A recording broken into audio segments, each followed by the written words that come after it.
SeatGeek. For all your ticketed events, from sporting to concert outings, SeatGeek has you covered. They even conveniently color-coded each ticket on their website from amazing to worst, so you can easily know which are the best deals. SeatGeek, the smart way to buy. Save $20 off your next ticket purchase with the promo code. Hey everybody, I'm your host, the Grand Got the also known as the Big Cat. My cool guy, put your paws up if you're rocking with the Big Cat today. We're here to talk about the Carolina Panthers, wide receiver core. Are they lazy? Steve Smith called these guys out. Happy Halloween, y'all. Trick or treat. We're going to find out, is this going to be a real scare for the Carolina Panthers going forward? But first, one quick question before we get started. Do you let the Carolina Panthers? Yes? No? Maybe? Do you let the Carolina Panthers? If you look at them, give it a jab. Listen, man, this is a tough topic, but it's time to have it, man. Let's get into it. Before we get started, make sure you subscribe, click the notification bell so you don't miss a video. Now, this is a difficult topic, y'all. Real difficult topic. I want to be a gentleman while I'm up in it, so I'm going to take my time. Steve Smith called out this wide receiving core, I think yesterday. Shout out to WNFZ. He did an interview with those boys. And he pretty much said his wide receiving core is lazy. You know. And he actually blames them for not getting open in a couple of these losses, including the last week's loss to the San Francisco 49ers. And he also made a statement stating that don't be surprised if the Carolina Panthers draft the #1 receiver with the first-round pick. Wow. Can you say shots fired? I want to be courteous, kind. I want to be fair. Where do I start? Let's start with Steve Smith, man. I mean, he's the GOAT. He's the legend. Anytime a legend comes down and makes these kind of accusations or claims, you gotta give it some ear. You gotta give some ear room, man. You gotta give some ear room. Check it out, man. So. And DJ Moore, shout out to DJ Moore. My man, I think he responded back on Twitter, allegedly, because shortly after he put up a tweet. If you look on your screen, love us or hate us. So there's all kind of motherfucking shots being fired all over this place. DJ Moore, I got nothing but love for him. He signed my jersey back there, you know, a couple mini helmets. And I got to meet his mom, so that's cool too, man. I want to be fair. This is tough. This is tough. This is tough. When a GOAT comes down to correct you or makes this kind of statement, and Steve Smith had never been the one to hold his tongue, you got to respect it. Let's take a look at the numbers before we go any further. The same way with Curtis Samuel as well. Let's take a look at some numbers real quick. Now, when it comes to these guys against the #1 passing defense, which is now the 49ers, Curtis Samuel, 4 receptions, 46 yards, no touchdowns. Against the Tampa Bay Buccaneers defense, who is currently ranked 23rd, he had 4 receptions, 70 yards, 1 touchdown in the first go-around. Second go-around, he had 5 receptions, 91 yards, and no touchdowns. So he actually did good against Tampa Bay. The Jacksonville Jaguars, which is currently ranked the 17th ranked defense, only 3 receptions, 19 yards, no touchdowns for Curtis Samuel. And against Arizona, currently the 31st ranked defense, only had 3 receptions, 32 yards.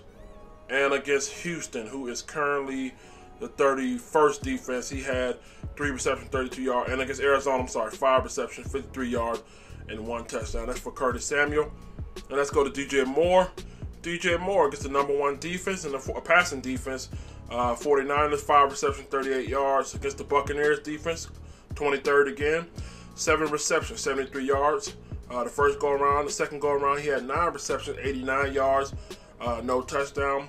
Against the 17th ranked Jacksonville Jaguars, 6 receptions, 91 yards, no touchdowns. Against the Rams, who was currently ranked 21st in passing defense, 7 receptions, 76 yards. Houston, who was 31st currently, he had, 3 receptions, 44 yards. And against Arizona, who's currently ranked 32nd, he had only 1 reception for 52 yards. Now, what that tells me right there, the numbers bode a little bit more better for DJ Moore. You know, Curtis Samuel, both of these receivers both had 190-yard receiving game, and they haven't cracked the century mark just yet. I mean, we really haven't played nobody in the top 10 when it comes to passing defense other than the Niners. And for these guys not to be able to crack a century mark on more than one team, it's just a little bit discouraging. Now, if you're wondering where these guys rank in the NFL, currently DJ Moore ranks 25th. amongst all receivers, which isn't bad. It's pretty good. And Curtis Samuel ranks 43rd, along with Christian McCaffrey. So I got to pose a question to you guys before we go any further. Are these guys really lazy, or does Kyle Allen have enough time? And I'm being objective here today. I'm being fair, and I'm not trying to push my opinion on you. I just want to know from you guys. Also, I got another question for you, and this is an unpopular take, but are these guys pretty much conceding that Christian McCaffrey's going to get the ball on 90% of the plays? So, when you see that's going on in the film room, and if we can pick up on it as fans that he's getting the ball 90% of the time, I mean, yeah, you probably will be a little lethargic when it comes to running your route, because there's a low chance of you getting the ball. So I got to ask you those questions, man, and I kind of feel like maybe that's one of the reasons. I also feel like, maybe these guys, they know, that the quarterback doesn't really have that arm strength like Cam Newton has the arm strength. And if you don't believe me, if you go back and listen to the press conference this past week, Ron Rivera came out, guess what he said? He tried to do too much. Play within your ability. So if he's saying play within your ability, and then he says the Arizona game he played within his ability, where he didn't go down the field a whole bunch of times, that lets me know that you're referencing that he can't throw down the field. So maybe they know that as well, man. This is frustrating. I mean, Steve Smith definitely made those comments, and I think they felt some kind of way about it, according to DJ Moore's response.